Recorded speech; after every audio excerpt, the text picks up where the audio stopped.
Now to the nuclear threat in Japan. Authorities are desperately trying to cool down a reactor at the Fukushima #1 plant. The area within a 2-mile radius has already been evacuated. Experts are trying to vent the plant by letting out steam. That steam is slightly radioactive. Now here's something you don't want to be around, something that is slightly radioactive. This is obviously a very dangerous situation. One nuclear expert told the Los Angeles Times this has the potential to be, quote, worse than 3 Mile Island. And breaking news right now, there are reports that authorities have lost control of pressure at a second nuclear reactor. We'll tell you why that's so dangerous with our next guest. That's James Acton. He's with the Carnegie Endowment for International Peace. He's been following the nuclear situation in Japan today. James, first of all, I understand that once you lose, as they say here, the power to the cooling supply, that there is an hour before basically you have coolant boiling off and possible meltdown. Is that right?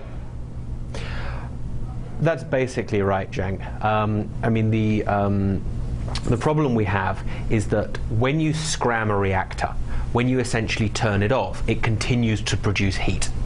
And so you need a source of water to cool that while the reactor cools down over the course of, a number of days.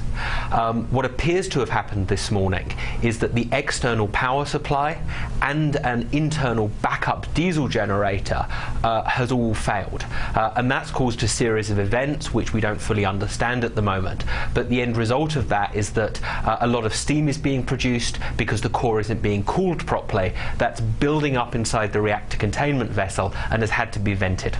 Right. Now, if this hour figure scares me, because I don't know if it means that if it doesn't happen, if you can't cool it off within an hour, there's a meltdown, or if then the meltdown would take a longer period of time, because obviously a meltdown would be disastrous. So do we have a sense of how much time we have, or they have, as we all try to, and I know the U.S. is also bringing in things to cool this off, although of course it's going to take way longer to get there. I know they've got trucks coming in with material to cool it off. Do we know how much time we have before the meltdown happens?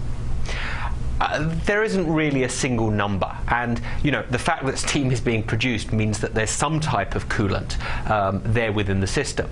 What we don't know is how much there is and what the core temperature is. There's a whole series of variables we don't know. The bottom line is this: if they cannot restore whatever's wrong, be that the power supply, be that the coolant systems themselves, then at some point over the course of the next hours or perhaps even days, this could be a very slow-moving crisis, then it is possible that the core will start to melt. What happens if the core melts? What happens? What are the consequences of a meltdown? Well, meltdown is a very scary word that covers actually a very wide range of possible scenarios. It's possible that the fuel in the core, or at least the metal surrounding the fuel, starts to melt, but that very little radioactivity goes into the outside of the into the environment. That's kind of the best case meltdown scenario. The worst case of meltdown scenario is that there's a very extensive leakage of radiation into the environment. There's actually a huge range of possible outcomes here. Right, and that's why I brought up the fact that there was the nuclear bombs, of course, that went off in Japan earlier, because God, it seems like it's the nuclear issue again in Japan.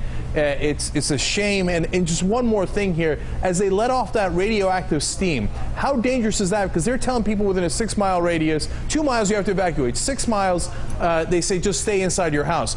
I don't think I'd do that. I mean, is that okay? How bad is the radioactive steam? Well, listen, when you have radiation leaking out of a plant, then that's an extremely serious accident. I mean, you can't play this down. That said, the radiation is within the steam is not terribly intense. It will dissipate away from the plant. People are unlikely to be adversely affected by it. Of course, anytime radiation is leaking from a power plant, that's a cause for extreme concern. But again, what I want to emphasize is there's a huge range of possible outcomes. Mildly radioactive steam, while the core is not damaged, may not cause any fatalities outside of the plant. If the core starts to get damaged and the steam continues to flow, then you're in a very different situation. All right, James Acton, thank you for your expertise tonight. We really appreciate it. I'll tell you, if I was there, thank you for having me. You know what? I would go, man. I'd go and get out of there as quickly as possible. I don't know, maybe that's just me, but that's really scary. All right, we'll be right back.